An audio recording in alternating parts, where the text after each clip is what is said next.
quite a Texas-sized kettle for that one, let me tell you. oh,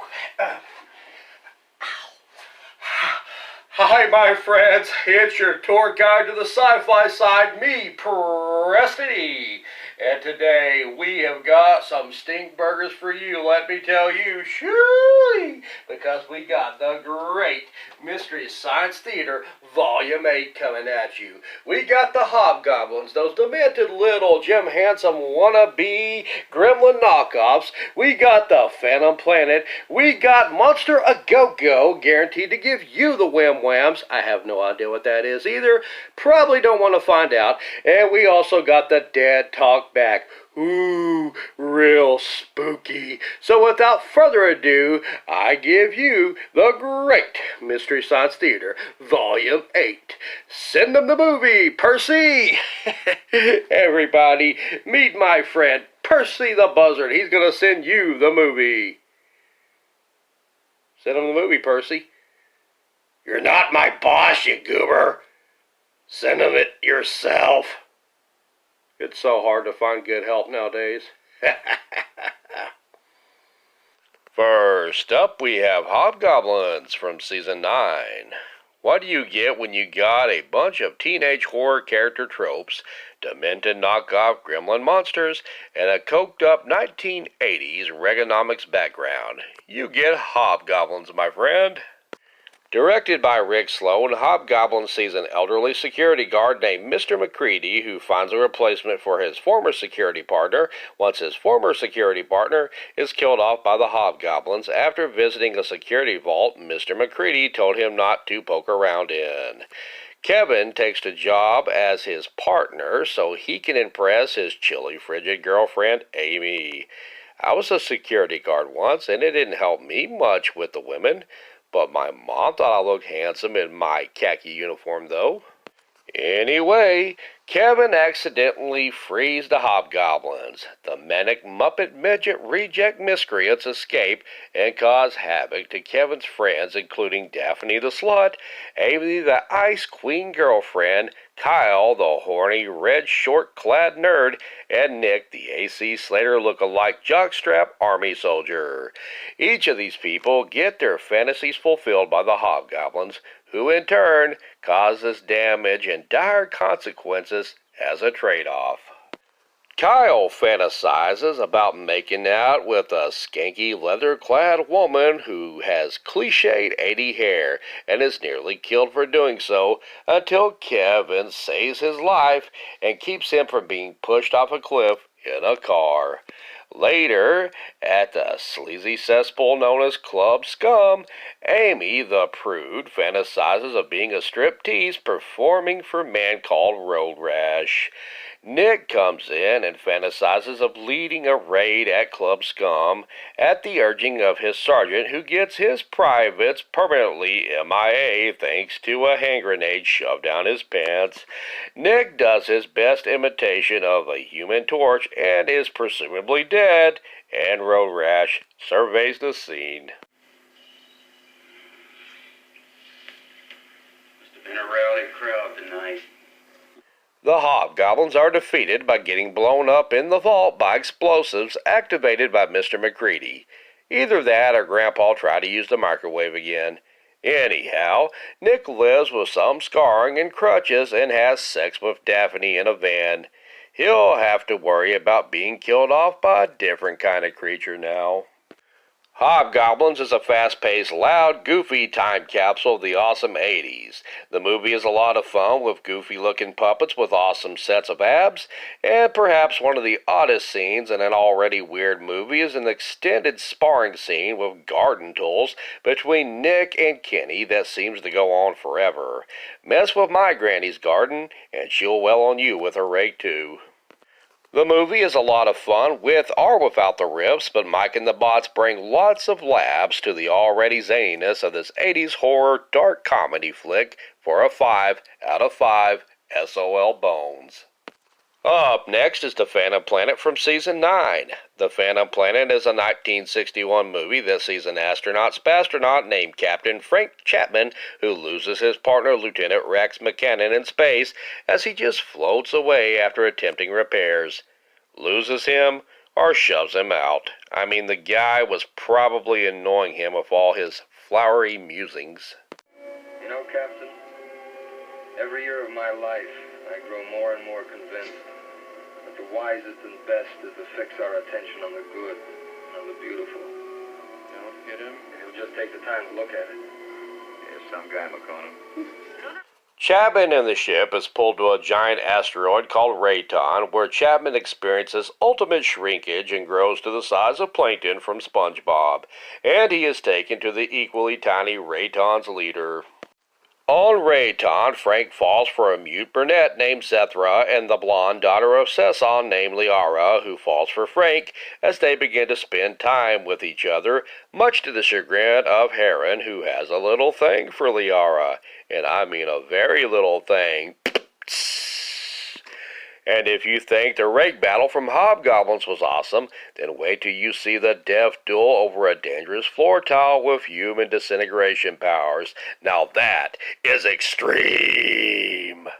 Frank Chapman refuses to kill Heron, though, and is annoyed and completely gets his panties in a bunch by Liara for allowing such a battle to take place between the two men for her own amusement and ego. Ego, girl! Zethra gains the power of speech, presumably because she's healed by Chapman's love and our manly aura. I don't know. However, that's not important, as a Solarite space army attacks Rayton, while a Solarite prisoner who looks like an overgrown dog that can walk upright breaks free and goes on a rampage of chewing and humping, I guess. By the way, the Solarite is played by Richard Kyle, which makes his first big screen debut, which, if it's his debut, I guess it is his first. Anyway, Frank Chapman is rescued by some earthly astronauts who locate him in the end and sends him back home. So, were you small when you were gone? Because you're acting like you were really small. Phantom Planet is a visually interesting and quirky sci-fi flick enhanced with Mike and the Bot's spacey zingers for a 4 out of 5 SOL bones. Third up is Monster A Go-Go from Season 5. The movie's trailer guarantees you'll get the wham-whams, but with the right protection, you should be fine. In this case, the right protection would be not to watch the movie at all. Before we get to the movie, let's get to the Invention Exchange, don't we? The Invention Exchange for this movie sees the Mads inventing their most ultimate evil money grabber ever, as they create Johnny Long Torso, whose body parts are each sold separately. My sister almost had a complete Johnny Long Torso once, but lacked one important unit, making him a Ken doll. Not to be outdone, Joel and the Bots show off their action figures. Tom has Action Oxford, Gypsy has Wilma Rudolph, and Crow has my favorite action figure with the Tapeworm Organism. It's the gift that keeps on giving until the host is gone. Before we get to the flick, we get a short called Circus on Ice. The Circus on Ice is a frozen nightmare-fueled big-top nightmare that sees a lot of simulations, like a woman dressed as a deer getting shot and killed by a hunter. We also see a dragon grazing, minding his own business as he gets killed by a group of hunters. This amazing Technicolor dev is a circus guaranteed to give the kiddos the need for therapy well into adulthood. On to the movie. Monster A Go-Go is a tough one to explain, but explain I shall try. In this movie, an astronaut goes missing after his capsule returns to Earth without him in it. A 10-foot mutant monster replaces him and unleashes living nightmares all throughout the town. Sounds cool, huh? No, it is not. This movie is a droning, disjointed mess with very little monster and so precious few A Go-Go, which was promised, by the way. The film was originally titled Terror of Half Day by Bill Rebane. This was an unfinished project of Bill's that director Herschel Gordon Lewis bought from Rebane to round out a double feature. Lewis filmed extra scenes and added pre-recorded dialogue that was previously recorded by Bill Rebane. It was a long time between the production start and the film's completion. So what you got as a result is completely different actors and completely different characters. Oh my jambalaya!